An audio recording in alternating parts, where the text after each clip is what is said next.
ഒരു ദുരന്തം ഉണ്ടാകുമ്പോൾ വലിയ രീതിയിൽ സഹതപിക്കുകയും മികച്ച വാഗ്ദാനങ്ങൾ നൽകുകയും ചെയ്തിട്ട് എല്ലാവരും അവരുടെ കാര്യങ്ങളിലേക്ക് പോകും. വാഗ്ദാനങ്ങൾ പലപ്പോഴും വാക്കുകളായോ അല്ലെങ്കിൽ പേപ്പറുകളിലോ മാത്രമാണ് ഒതുങ്ങാറുള്ളത്.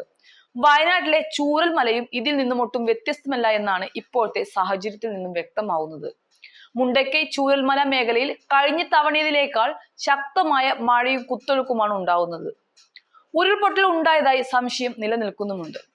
മേഖലയിൽ നിന്ന് വലിയ ശബ്ദം കേട്ടതായാണ് നാട്ടുകാർ പറയുന്നത്. കഴിഞ്ഞ വർഷം കേരളത്തെ ഉരുൾപൊട്ടലിന്റെ ഓർമ്മകൾ ഉണർത്തുന്ന വിധമാണ് ഇപ്പോൾ മഴ പെയ്യുന്നത്.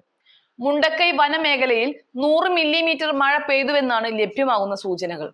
പ്രദേശവാസികൾക്ക് ജാഗ്രതാ നിർദ്ദേശം നൽകിയതിനു പുറമെ പ്രദേശത്ത് നാട്ടുകാർ കനത്ത പ്രതിഷേധത്തിലാണ് എന്നാണ് അറിയാൻ കഴിയുന്നത്. ചൂരൽമല അട്ടമല റോഡ് പൂർണ്ണമായി വെള്ളത്തിനടിയിലായി എന്ന് മാത്രമല്ല, പുന്നപ്പുഴയിൽ ചെളിമണ്ണ് കുത്തിയൊലിക്കുകയും കൂടിയാണ്. കഴിഞ്ഞ വർഷം ഉരുൾപൊട്ടലിനെ തുടർന്ന് ദുരന്തം വിതച്ച മുണ്ടക്കൈ ചൂരൽമല പ്രദേശത്ത് പണിത ബെയിലി പാലത്തിന്റെ തൊട്ടു താഴെ കൂടിയാണ് പുന്നപ്പുഴ കുത്തിയൊലിച്ച് ഒഴുകുന്നത്.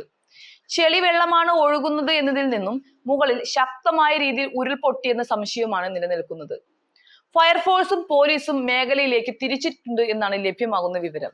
അതേസമയം ചൂരൽമലയിൽ ശക്തമായ മഴ ഇപ്പോഴും തുടരുകയാണ് എന്നാണ് അറിയാൻ കഴിയുന്നത്. പുഞ്ചിരിമഠത്തും മുണ്ടക്കൈയിലും പരിശോധന നടത്താനാണ് അധികൃതർ ഒരുങ്ങുന്നത്. ഏതാനും തൊഴിലാളികൾ എസ്റ്റേറ്റിൽ കുടുങ്ങിയിട്ടുമുണ്ട്. അവരെ രക്ഷിക്കാൻ നടപടികൾ ആരംഭിച്ചു എന്നാണ് ഇപ്പോൾ അറിയുന്നത്. അതേസമയം മുന്നൊരുക്കങ്ങൾ സ്വീകരിച്ചതായി ടി സിദ്ദിഖ് MLA പറയുന്നുണ്ട്. അതിനിടെ സ്ഥലത്തെത്തിയ വില്ലേജ് ഓഫീസറെയും റവന്യൂ ഉദ്യോഗസ്ഥന്മാരെയും നാട്ടുകാർ തടയുകയുണ്ടായി.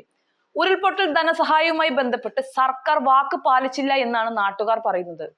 ധനസഹായം വിതരണം ചെയ്തതിൽ പാകപ്പിഴ ഉണ്ടായെന്നും സുരക്ഷിതമല്ലാത്ത സ്ഥലങ്ങൾ പോലും സുരക്ഷിതമെന്ന് അറിയിച്ചെന്ന് ജനങ്ങളെ താമസിപ്പിച്ചെന്നും നാട്ടുകാർ പറയുന്നു. പ്രതിഷേധം ശക്തമായതോടുകൂടി പോലീസും ഫയർഫോഴ്സും സ്ഥലത്തെത്തിയിട്ടുണ്ട്. ഇന്നലെ വൈകുന്നേരം മുതൽ വയനാട്ടിൽ ശക്തമായ മഴയാണ് പെയ്യുന്നത്. കനത്ത മഴയെ തുടർന്ന് വയനാട്ടിലെ വിവിധ ഭാഗങ്ങളിൽ ജനജീവിതം പ്രതിസന്ധിയിലായിരിക്കുകയാണ്. ചില ഭാഗങ്ങളിൽ മണ്ണിടിച്ചിൽ ഉണ്ടായെന്ന സംശയവും പ്രദേശവാസികൾ ഉയർത്തുന്നുമുണ്ട്. നിലവിൽ നാശനഷ്ടങ്ങൾ ഒന്നും തന്നെ റിപ്പോർട്ട് ചെയ്തിട്ടില്ല എന്നാണ് ഇതുവരെയും ലഭിക്കുന്ന വിവരം. അതേസമയം നാട്ടുകാർ തടഞ്ഞതിനെ തുടർന്ന് വില്ലേജ് ഓഫീസറും ഉദ്യോഗസ്ഥരും സ്ഥലത്ത് നിന്നും പിൻവാങ്ങിയിരിക്കുകയാണ്. നിരന്തരമായി ഒരു പ്രദേശത്ത് ഇങ്ങനെയുള്ള ദുരന്തങ്ങൾ ഉണ്ടാകുമ്പോൾ സർക്കാർ അതിനുവേണ്ട പരിഹാരം കണ്ടെത്തേണ്ടത് അത്യാവശ്യമാണ്.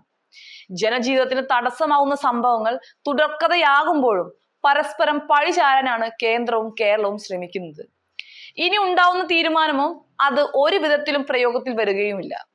ഇതിനൊരു മാറ്റം ഇനിയെങ്കിലും ഉണ്ടാവുമെന്ന് നമുക്ക് പ്രതീക്ഷിക്കാം.